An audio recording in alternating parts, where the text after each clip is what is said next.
أعوذ بالله من الشيطان الرجيم بسم الله الرحمن الرحيم الحمد لله رب العالمين الرحمن الرحیم مالک یوم الدین صدق اللہ العظیم۔ میں گواہی دیتا ہوں کہ اللہ ایک ہے اور وہی عبادت کے لائق ہے، اور وہ تمام مخلوق کا پالنے والا خالق، مالک اور رازق بھی ہے۔ میں اس بات کی گواہی دیتا ہوں کہ محمد مصطفیٰ احمد مجتبیٰ رسول عربی صلی اللہ علیہ وسلم اللہ رب العزت کے بندے اور آخری رسول ہیں اور خاتم النبیین بھی ہیں۔ ہم سب کا یہ عقیدہ ہے، بلکہ تمام امت مسلمہ کا یہ عقیدہ ہے، ان کے بعد کوئی اور نبی نہیں آنے والا، نبوت کا دروازہ ان پہ بند ہو چکا ہے۔ معزز سامعین کرام، کافی زیادہ لوگوں کی فرمائش پر آج ایک ایسا نایاب، پاورفل، مجرب اور آزمودہ وظیفہ لے کے حاضر ہوئے ہیں۔ اللہ والوں کو بتایا ہوا نایاب، مجرب اور آزمودہ وظیفہ ہے۔ اللہ والے ارشاد فرماتے ہیں کہ جو شخص اپنی زندگی کے اندر صرف اس تسبیح کو ایک بار پڑھ لیتا ہے، ایک دفعہ پڑھ لیتا ہے، اس کی ساری زندگی کے اندر مصیبتیں، پریشانیاں، ٹینشنیں جڑ سے ختم ہو جاتی ہیں۔ اگر آپ بھی یہ چاہتے ہیں کہ آپ کی زندگی سے پریشانیاں، مصیبتیں، ٹینشنیں جڑ سے ختم ہو جائیں، تو آج کا یہ وظیفہ اسپیشل آپ لوگوں کے لیے ہے۔ معزز سامعین کرام، آج کی اس ویڈیو کے اندر میں ان لوگوں کے سوالات کا جواب دینے والا ہوں جو کہتے ہیں کہ حضرت وظائف اثر نہیں کرتے۔ معزز سامعین کرام، اسی لیے بار بار کہتا ہوں کہ آپ لوگوں نے ویڈیو کو اینڈ تک واچ کرنا ہے، آپ نے کسی بات کو سکپ نہیں کرنا تاکہ آپ لوگوں کا نقصان نہ ہو جائے۔ معزز سامعین کرام، اسی لیے میں کہتا ہوں کہ ویڈیو کے اندر ہر ایک بات کو غور کے ساتھ سمجھیے، سنیے، اس کے بعد جا کے وظیفہ کریں تاکہ آپ کے وظیفہ جو ہے اس کا اثر ہو۔ معزز سامعین کرام، اکثر لوگ کیا کرتے ہیں کہ وہ صرف اور صرف وظیفے کو کر لیتے ہیں، وظیفہ سنتے ہیں، لیکن پھر اثر نہیں کرتا۔ پھر ہمارے پاس گلہ لیے آتے ہیں کہ حضرت وظائف اثر نہیں کرتے۔ کوئی کہتے ہیں حضرت ہم سالوں سے وظیفہ کرتے آ رہے ہیں، کوئی کہتا ہے حضرت ہم مہینوں سے وظیفہ کرتے آ رہے ہیں، لیکن آج تک کسی وظیفے نے اثر نہیں دکھایا، آج تک کوئی وظیفہ قبول نہیں ہوا۔ معزز سامعین کرام، اس کی بڑی ریزن ہی یہ ہے کہ بھئی آج کی اس ویڈیو کے اندر میں آپ کو وہ تمام ریزن بتانے والا ہوں جس کی وجہ سے آپ کے وظائف اثر نہیں کرتے۔ سب سے پہلی ریزن یہ ہے کہ آپ لوگ جب بھی وظیفہ کریں اس سے پہلے وہ تمام اہم مسائل جو میں آپ کو ویڈیو کے اندر بتایا کرتا ہوں ان کو لازمی سمجھیے، سنیے، اس کے بعد وظیفہ کریں، پھر دیکھیے کہ وظیفہ کرنے کے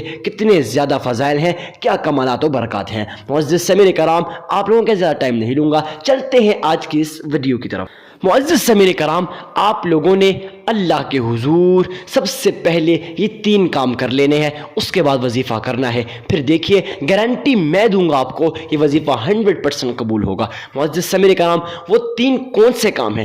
نمبر 1، پہلا مسئلہ کہ آپ لوگوں نے اللہ کے حضور وظیفہ کرنے سے پہلے صدقہ دینا ہے۔ اب اکثر لوگ کمنٹ سیکشن میں پوچھتے ہیں کہ حضرت ہم نے صدقہ دینا ہے مگر کیوں دینا ہے، کتنا دینا ہے اور کس کو دینا ہے؟ ان تمام سوالات کا جواب آج کی ویڈیو کے اندر انشاءاللہ آپ کو مل جائے گا۔ سب سے پہلا مسئلہ کہ صدقہ دینا کیوں ہے؟ صدقہ دینے کے کافی زیادہ فضائل ہیں، لیکن آج کی ویڈیو کے اندر میں آپ کو یہ 1-2 بتانے والا ہوں تاکہ آپ کو یقین ہو جائے۔ معزز سامعین کرام، پہلا مسئلہ یہ ہے کہ صدقہ کیوں دینا ہے؟ اس وجہ سے دینا ہے کیونکہ میرا اللہ قرآن کریم فرقان حمید کے ارشاد فرماتا ہے جو شخص دنیا کے اندر کسی غریب مسلمان بھائی کی یا کسی غریب کی مدد کرتا ہے، عرش والا اس کی غیب سے مدد کرتا ہے، اس لیے آپ لوگوں نے صدقہ دینا ہے۔ نمبر 2، دوسرا فائدہ یہ ہے صدقہ دینے کا کہ جب انسان اللہ کی راہ میں مال خرچ کرتا ہے، اپنی قیمتی چیز دیتا ہے، تو معزز سامعین کرام اس کا فائدہ یہ ہے کہ وہ جو اس کے اوپر مصیبتیں آنے والی ہیں، فیوچر کے اندر، آنے والے ٹائم کے اندر، آنے والے کل کے اندر جو بھی مصیبت آنے والی ہے، جو بھی پریشانی آنے والی ہے، اس کا مطلب یہ ہے جو بھی پریشانیاں، جو بھی مصیبتیں، جو بھی بلائیں، آزمائشیں آنے والی ہیں وہ ٹل جاتی ہیں، میرا اللہ انہیں آپ سے دور کر دیتا ہے۔ معزز سامعین کرام، اب آپ کو پتہ چل گیا ہوگا کہ صدقہ کیوں دینا ہے۔ آئیے آگے بڑھتے ہیں۔ اب دوسرا مسئلہ کہ اکثر لوگ یہ پوچھتے ہیں کہ حضرت ہم نے صدقہ دینا ہے مگر کتنا دینا ہے، کس کو دینا ہے؟ آپ لوگوں نے غور کے ساتھ سمجھ لینا ہے، سن لینا ہے۔ نمبر 1 کہ صدقہ کتنا دینا ہے، اس کا جواب صدقہ کتنا دینا ہے کہ جواب یہ ہے کہ جتنی آپ کی استطاعت ہے اپنی استطاعت کے مطابق صدقہ دینا ہے۔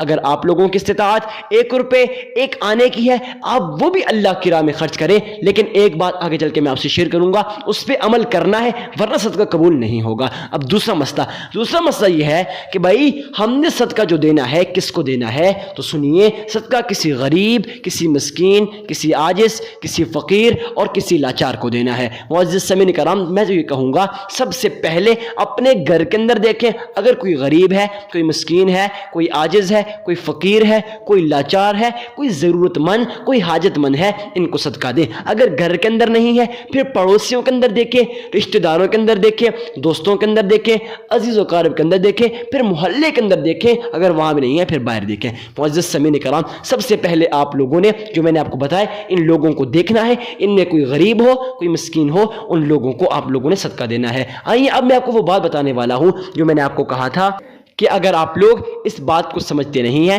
سنتے نہیں ہیں، تو آپ کا وظیفہ ہرگز قبول نہیں ہوگا۔ وہ بات یہ ہے کہ بھئی اکثر لوگ کیا کرتے ہیں، اللہ کی راہ میں لاکھوں روپے خرچ کرتے ہیں۔ ہم نے خود دیکھا، آپ نے بھی دیکھا، رمضان المبارک کے اندر بڑی بڑے دسترخوان، لمبے لمبے دسترخوان بچھاتے ہیں اور اس کے علاوہ بھی لاکھوں روپے اللہ کی راہ میں خرچ کرتے ہیں، لیکن وہ ان کا لاکھوں دینا، اللہ کی راہ میں خرچ کرنا وہ بیکار چلا جاتا ہے، وہ قبول نہیں ہوتا۔ اس لیے قبول نہیں ہوتا کیونکہ اس صدقے کے اندر ریاکاری، دکھاوا پایا جاتا ہے۔ اب اس سے کیا مراد ہے؟ اس سے مراد یہ ہے کہ جب بھی آپ صدقہ دیں آپ نے اپنے ذہن کو صاف کر لیں۔